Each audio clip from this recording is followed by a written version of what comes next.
Welcome back to React Native Radio Podcast. Brought to you by the Island Resort Alliance. Join us and relax. Episode 339, React Native Web versus React Strict DOM Part 1.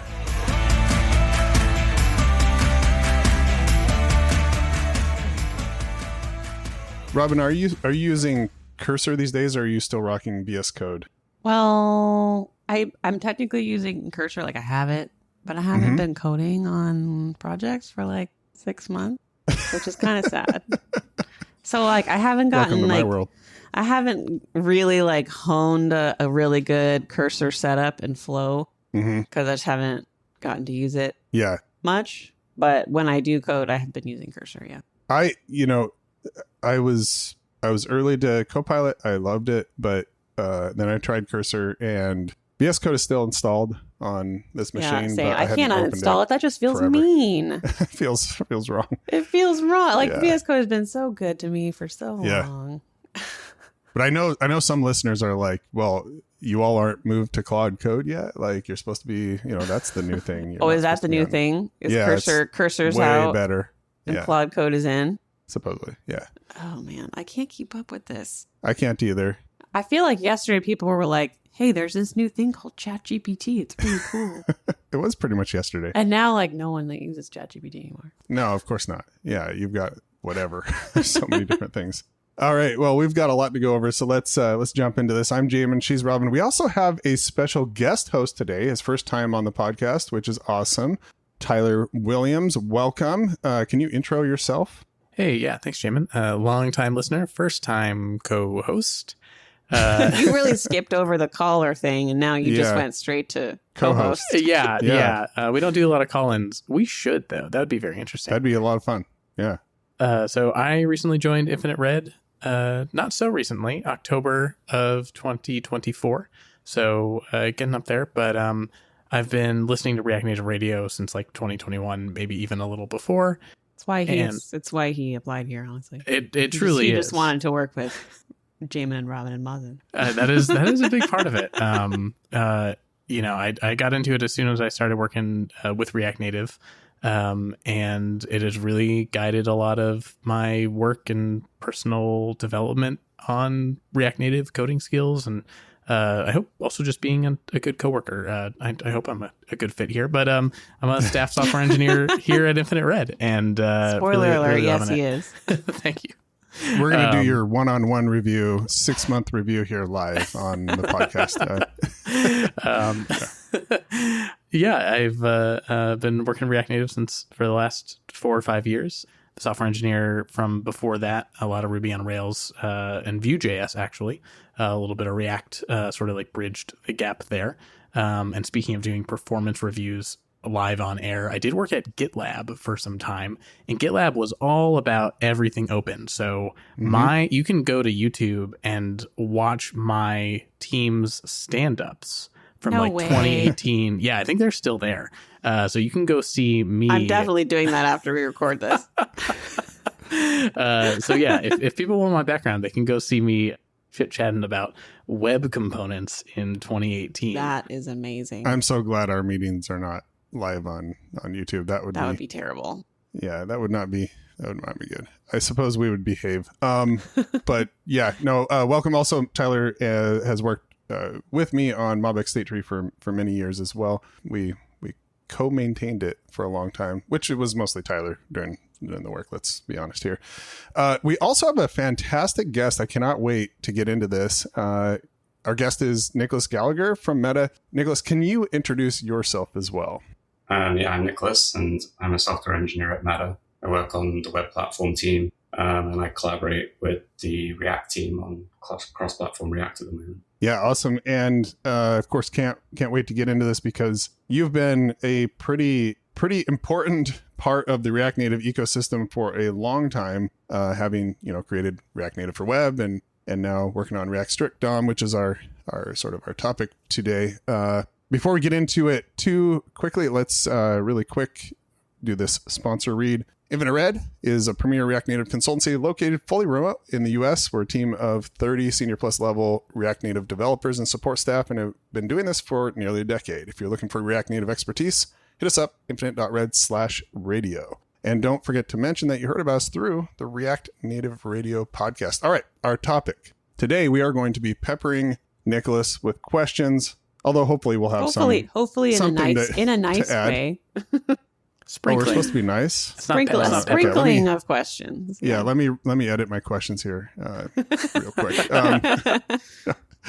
We're going to be talking about React Native for web versus React strict DOM, because that's sort of it's a little bit of an alternative that's happening here. And obviously we had React for web apps at first, and that was 2013 comes out. React Native was then built for mobile because it's like, all right, yeah, like we can use this paradigm on mobile. And then someone who was using React Native was like, but I want to do web. And so Nicolas just builds the web thing. Wait, hold up. Couldn't you just go backwards? Couldn't you just use React? Like, what happened there, Nicolas? We already had a thing for web. Why? Yeah. Why did you end up like going one step further and making React Native for web? Where did this come from? Well, I mean, it was about 10 years ago, so keep that in mind. But we just started rebuilding the Twitter web app and React. You were working at Twitter at this time. Yes, that's right. Sorry, I was at Twitter at the time. And we were rewriting the Twitter web app. And React Native had recently come out, and Christopher Jadot had given his CSS and JS talk that explained what the challenges they've had, what the challenges Meta had with CSS at scale, which was similar to the ones we'd had at Twitter. And it essentially explained why he designed Stylesheet in React Native the way that he had. And so at Twitter, we kind of wanted a version of React that incorporated styling and solved these problems. And React Native also looked nice because it had some slightly higher level abstractions. And so it was kind of a case of we wanted some form of component library. React Native was one that had already been designed. I decided to kind of copy it and make a web version of it, basically. There are some folks that have said that React Native is what React should have been all along. Wait, I'm right here, Robin. Like, I've been saying this for years. Some people, Jamon being one of those people, is that kind of the thought those process? Higher level, because you have these higher level abstractions and that were created for React Native, and then now you're just saying, okay, well, the web can just be one of those platforms. Yes, kind of. I mean, we weren't using React on native, but that became like an option that we explored. You know, could we have like a lightweight native app that would be based off what we built for the web? And yes, at the time, I think I probably was thinking that not necessarily this is what React should have been, but this is where React on the web like could go or should go. And over time, that perspective has changed somewhat. Yeah, there's a lot of reasons maybe why it wouldn't, but we'll get into all of that. Here's a little bit of a lighter question. Why do you insist on calling it React Native for web versus React Native web, which is what everybody else calls it? Oh, I can't remember. Is it React Native Windows or React Native for Windows? I'm not sure. It is React Native for Windows. That is true. That is true. Yeah, I can't remember why. It's just habit at this point. Yeah, I suppose so. Yeah, that is the name though. React Native for web. I'm not sure. Whichever one. Is that what the website says? Maybe. That's what the website says. Yeah, maybe it's not as big of a deal. Yeah, call it what you want. The idea for this episode came from a conversation that our team had, which was inspired by some discussions that have been happening on GitHub about how you've recently confirmed your recommendation for using React strict DOM over React Native for web for new projects. First, let's talk about what React strict DOM is, and then how it's different from React Native for web, and why the preference over one or the other.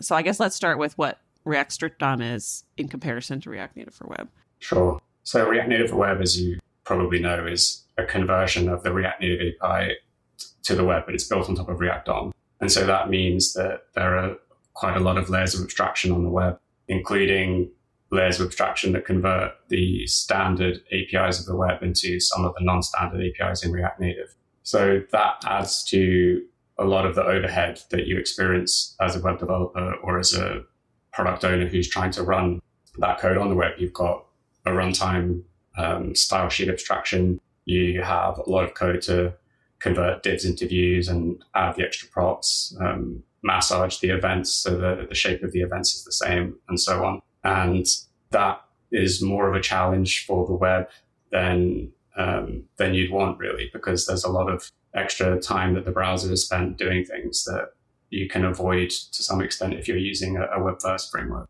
And so when we were at Meta, we were looking at ways to share code across platforms. And we did try using React Native for web, but we were taking existing React Native code and running it on the web.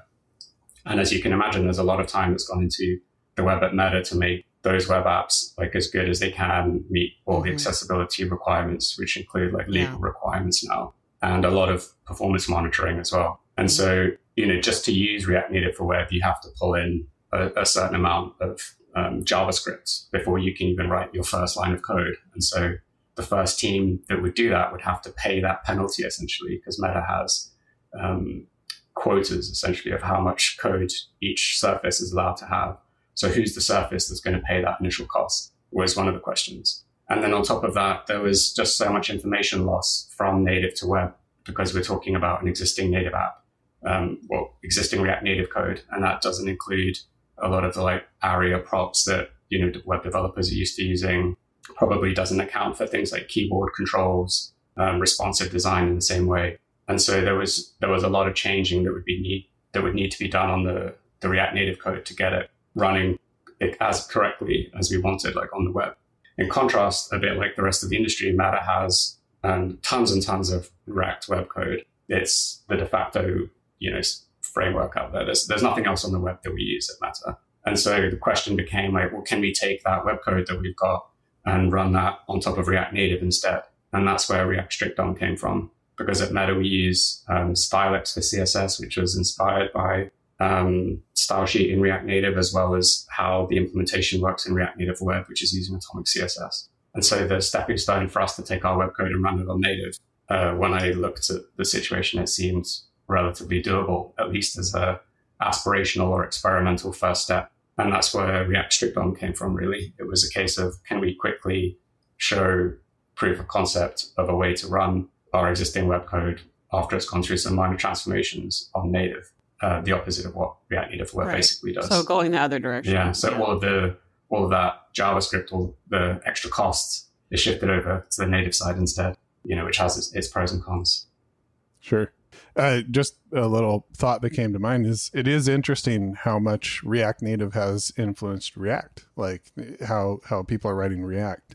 I don't think a lot of React developers actually know that, because a lot of React developers have not done React Native or haven't done Expo or really any native coding at all. Yes, I think one of the things that I really appreciate about the React Native ecosystem compared to the React Web ecosystem is that in the React Native world, there's only one way to do styling for the most part. And so the React Native ecosystem has a lot of shared UI components and approaches to how you can share themed components as well. And on the web, that's a lot more difficult because essentially when you pull a component library off the shelf, you essentially have to buy into whichever styling approach they've taken.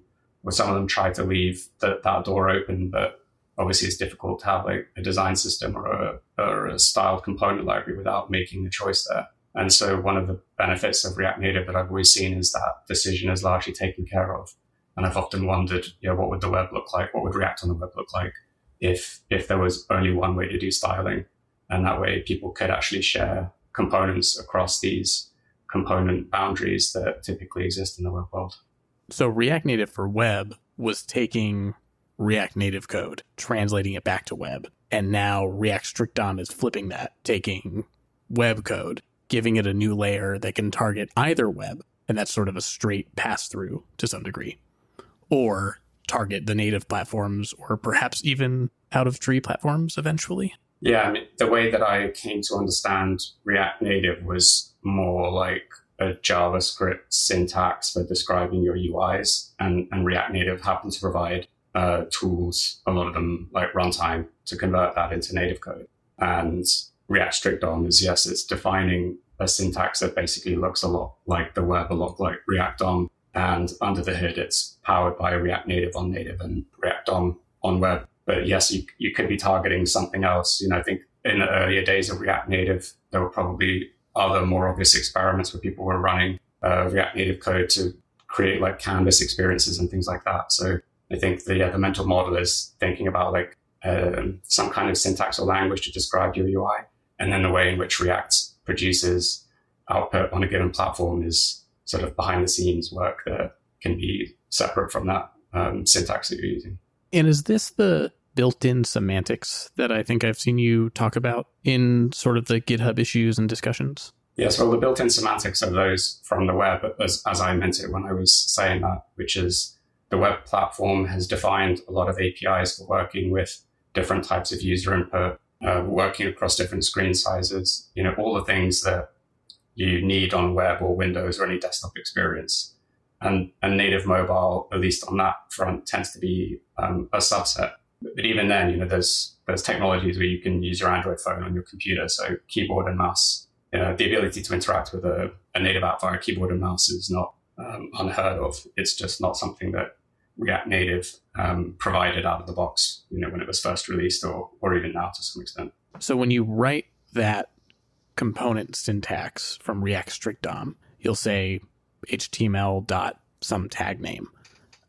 That's different than React Native for web, which is view, text, etc., that a lot of our React Native people will be familiar with listening to the podcast. Can you sort of say, like, what's the difference between those two? When I write those components, where are they actually coming from?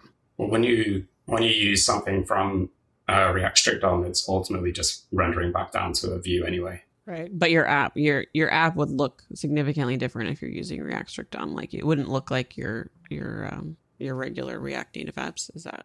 Well, the default layouts that we try and put into React strict DOM match those of the web.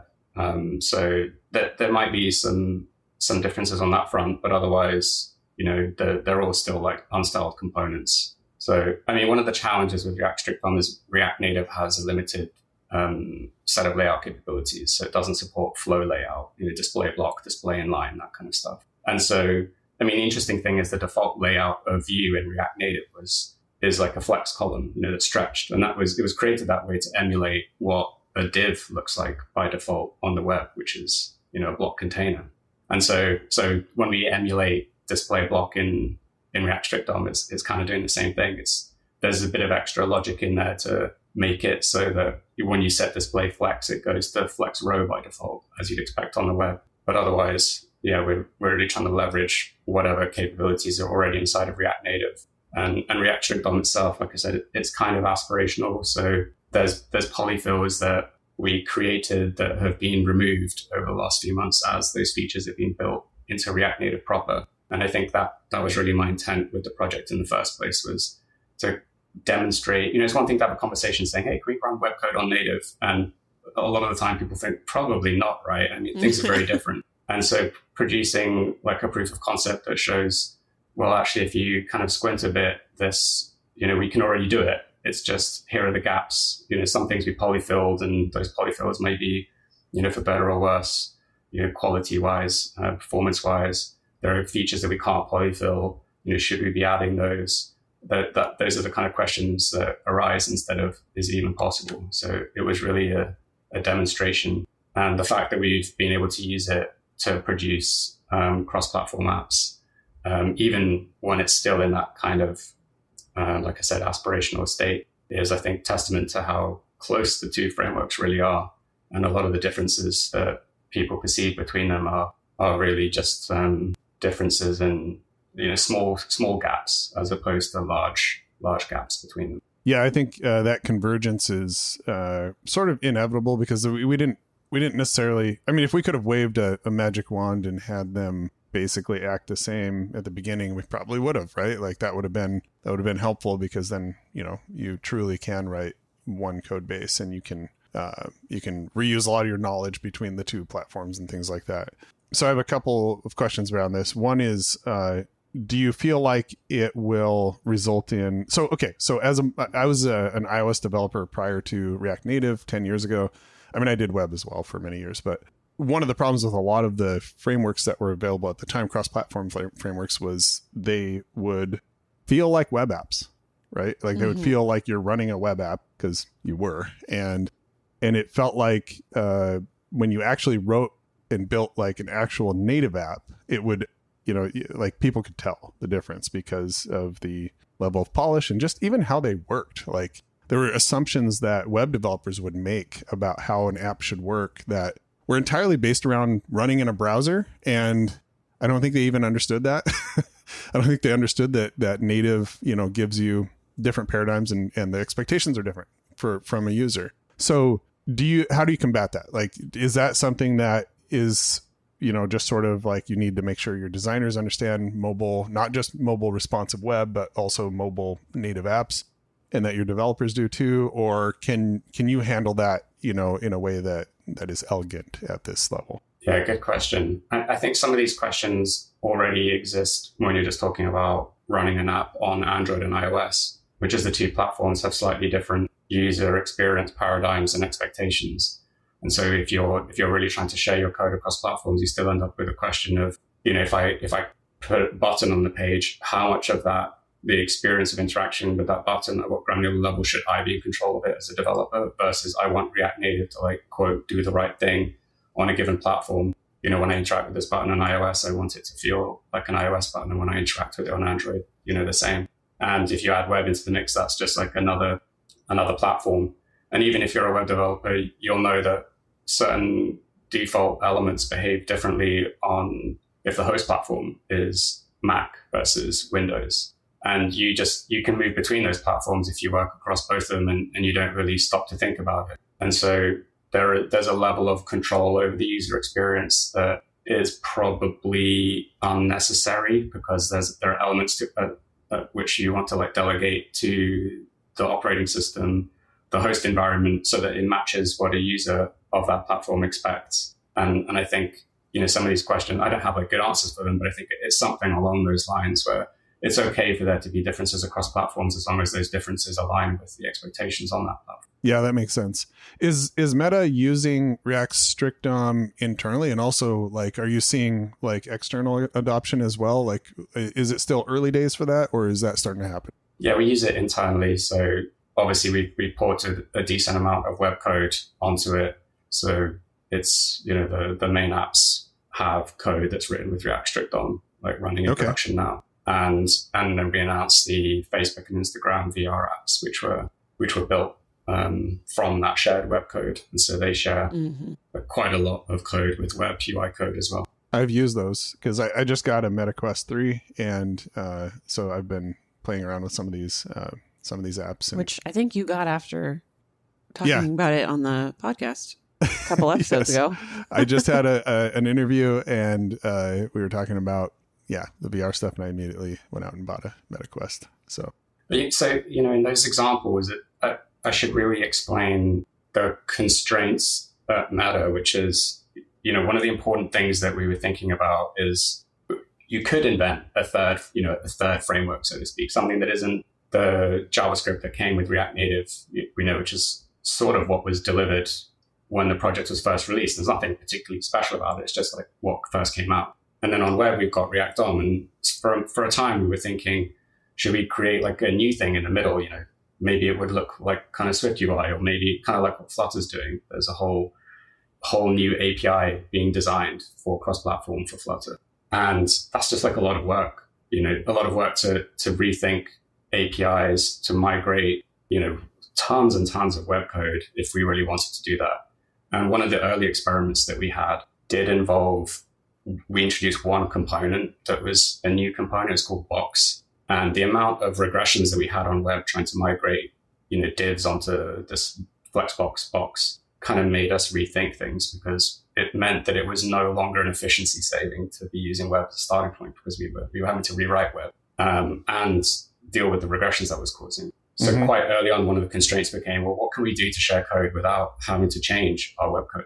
Taking a number of regressions from 50% of all changes cause a regression to 0 as best as we could. And that's what React strict DOM came for, is we can run a code mod that changes the syntax slightly to be like HTML.div instead of div. It cleans up a bit how stylix is used with those elements. And then it just keeps working as before, pretty much. But now it can be run on React Native. And so that might not be a use case for everyone, but we have a large pool of React developers. We know that in the open source ecosystem, there's also a large pool of React web developers, and this could be a way to encourage some of them to adopt something that looks like the stack that we have at Meta for the web, because they can get native, for free, so to speak, as an experiment out the side. Where if you wanted to bring your web app to native, you have an option to run that code natively instead of, as you were saying before, in a web view where it doesn't quite feel right, or a team that's building part of the native app that you have difficulty interfacing with that web code. And so there's a lot of things like that where directionally this is an interesting exploration for us. And it'd be interesting to see who in the React Native community or even the web community is interested in this directionally as well. And if it does appeal, then it's something to check out and help us figure out from where we go from here. By the way, quick syntax question. Can you import so that you can just use div and not html.div just to kind of clean up your JSX? Can you import, or I suppose you could import and then export it from like a intermediate file or something. But is that something that's doable, I assume? Like the magic imports like React DOM does? Yeah, maybe something like that. Or basically, could you use React strict DOM with just div instead of html.div? Well, as an import, obviously, like React is constrained with wanting to have like capitalized letters. So if you want it to look like webby, like lowercase, you probably can't. And I think one of the reasons that I'm not like a huge fan of doing the like magic imports is because it can be confusing if you're a web developer and you come into a file and there's a div, but it behaves slightly differently, or it has a overloaded prop, that takes in these different types of styles. And we even have some files where there's a kind of a mix and match of like React DOM and React strict DOM. So just in terms of clarity at this point, it kind of wouldn't have made sense it's a Meta anyway, like other people can make their own choices, but it didn't feel like it would have made sense to like overload React DOM or, create some, alternative thing that looks a lot like React DOM, but actually isn't. Sure. That makes sense. Be harder for static analysis too. If you're, linting across like all of a sudden a div isn't quite a div, and especially if you've got those mixed in the same file. Yeah, that's a really good point. And because we rely so much on code mods and ESLint rules, all these sorts of topics are reasons to keep things explicit. Yep. Has the new architecture made a difference in React Native? Has that made a difference for React strict DOM at all? Oh, yeah. I mean, I don't think React strict DOM is possible without the new architecture. Oh, okay. Not really because, we make a view look like a div or whatever, but because the ambition is to be able to run more and more of the web code that we have on native.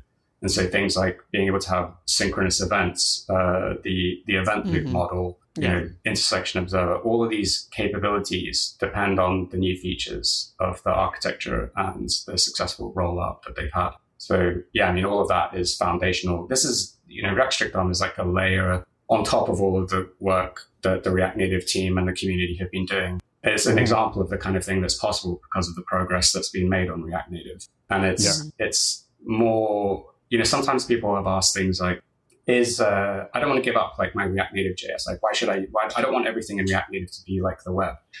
And my answer is that this is more like a layer that you can build on top of all the stuff that is React Native. React Native is not really the view text JavaScript components. It's all the machinery that allows you to bind, that JavaScript and have React run it. And then at the other end comes native code. And so React strict DOM is like an example where we're like, hey, one of the things you can do with React Native is create this like layer that looks like the web and behaves like the web, at least aspirationally in the future. And that allows you to bring potentially this vast volume of web code onto native.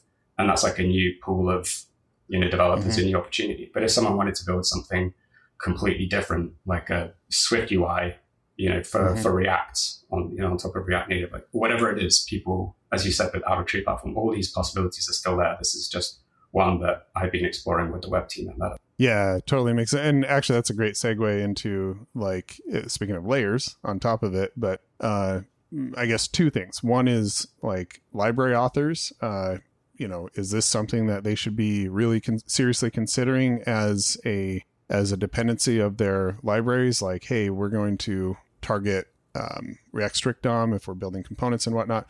And then secondly, what about Expo? Like, is Expo is it possible to use this with Expo? Does it work well with Expo? Are there any like considerations around that? Sure. On that topic of Expo, the example app in the React Strict DOM repo is built with Expo. It's one of the things that I wanted to make sure from the very beginning. But it's the easiest way for us to set up like demos, of course, for our own integration testing. But as you said, like, Expo is like such a critical part of the React Native ecosystem that making sure it works there is important too. I think, longer term, if this were the direction that things went in, there's obviously things we could work with Expo to improve. Like, Expo has, like, when you want to build web apps, it has React Native Web as a hard dependency, even if you're not actually using it, because you'd be using React Strict DOM. But the reality is that, React Strict DOM is still pretty early, and there are gaps and, details that haven't been figured out. Whereas Expo and the rest of the community who's doing a mix of native and web development using React Native have spent a lot of time, building out third-party libraries, building out integrations, all kinds of details that don't exist yet for something like React Strict DOM. So I think it's one of those things where, as I said before, if it's directionally what people are interested in, then it's something to explore, and, it's relatively early, so there's a chance to contribute with surface bugs, surface details, anything like that. I think, what my personal opinion and what I would say professionally are two different things. Like, I wouldn't say to someone who's building like a business on top of something like, oh yeah, sure, just like jump on this new thing. It's really something more for the early adopters, the people who like to like explore things and who might be excited that this possibility, especially if they came from a web background to React Native as opposed to a native background. So, I mean, you've already sort of touched on where I was going to go next, which is that we included, and a lot of developers we know are already very invested in React Native for web. We have clients that are essentially mobile first, like their mobile app is their focus, and they have like a companion web app. And React Native for web has worked very well for that, of sort of getting a lot of a web app for free. What's your recommendation for people? Like, do they continue using React Native for web? Like, is React Native for web even going to still be? Do you anticipate it still being supported and stable for the companies that are pretty invested, or is this something where they should start planning on how to migrate? And if so, like, what's the best plan for that? Like, developing in parallel, like going in phases, doing it all at once. What's your answer to those people who are already very invested in React Native for web? Well, if you're very invested in React Native, I would say like keep doing that. And if the web is like a kind of companion app that's like a nice to have out the side, then yes, that's what React Native for web is for these days. I think there are things, from the perspective of being an engineer at Meta, there are things that I'm thinking about, which is, there are legal requirements now to have certain accessibility standards. For the what kind of like web apps that Meta is putting out, they're very high profile, very like lots of scrutiny. Well, yeah, I mean, technically everyone is responsible for meeting these requirements, not just on web, but on native as well. And I do know that, it's possible to have those web apps that get spat out of React Native code. They just won't meet those standards unless care is put to go back into the React Native code and whatever, add the ARIA props or other details.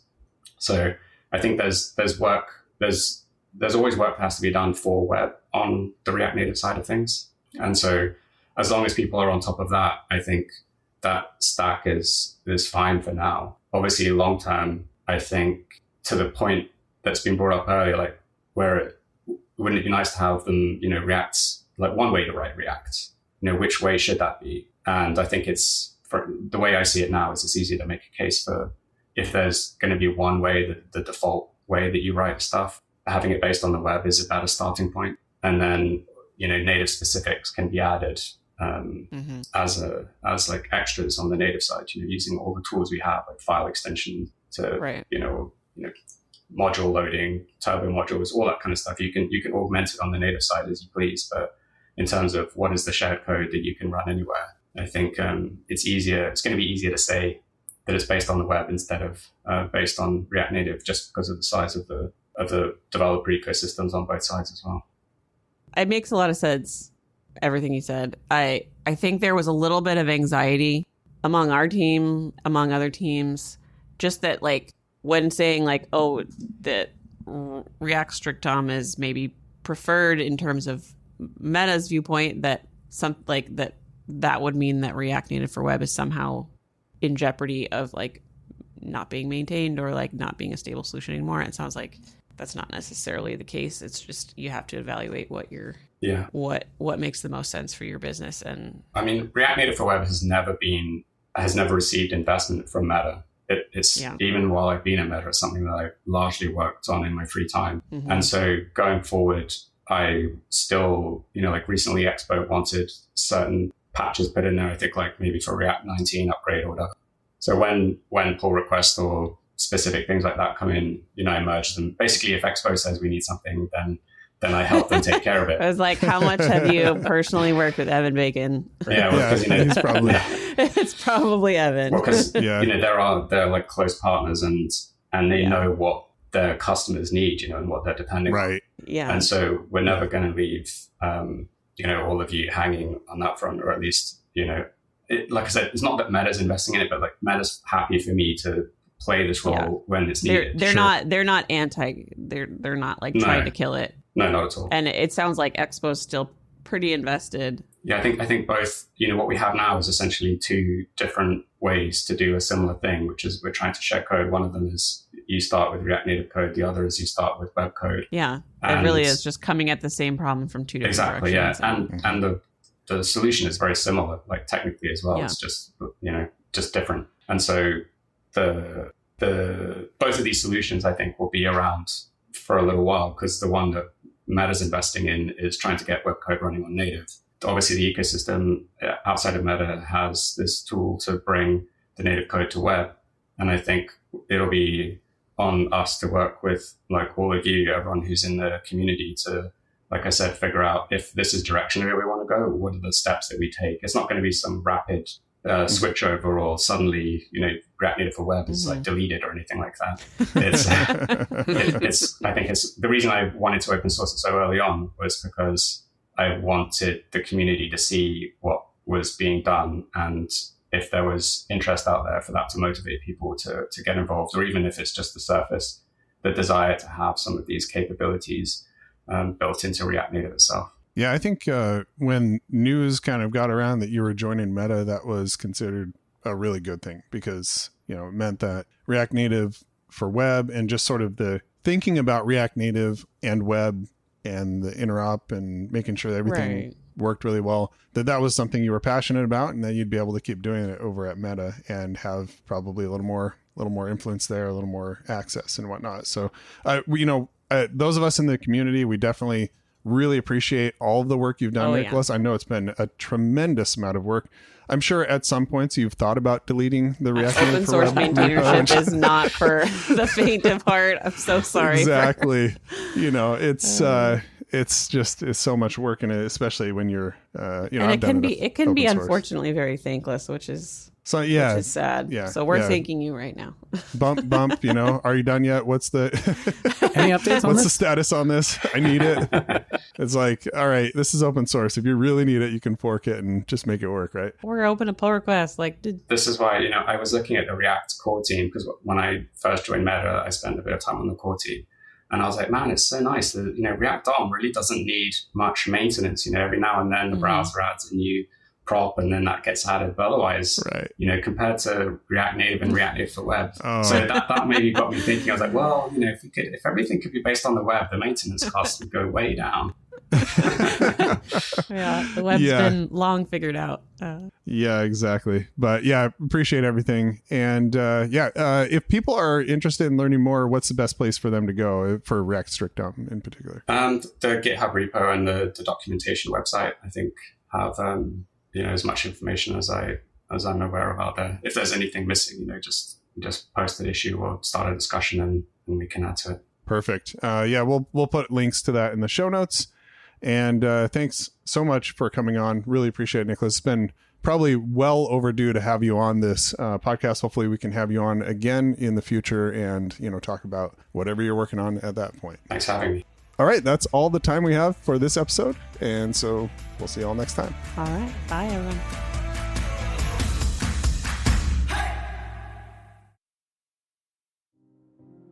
As always, thanks to our editor, Todd Worth, our assistant editor, Jed Bartosky, our marketing and episode release coordinator, Justin Husky, and our guest coordinator, Mazen Chami. Our producers and hosts are Jamon Holmgren, Robin Hines, and Mazen Chami. Thanks to our sponsor, Infinite Red. Check us out at infinite.red/radio. A special thanks to all of you listening today. Make sure to subscribe to React Native Radio on all the major podcasting platforms.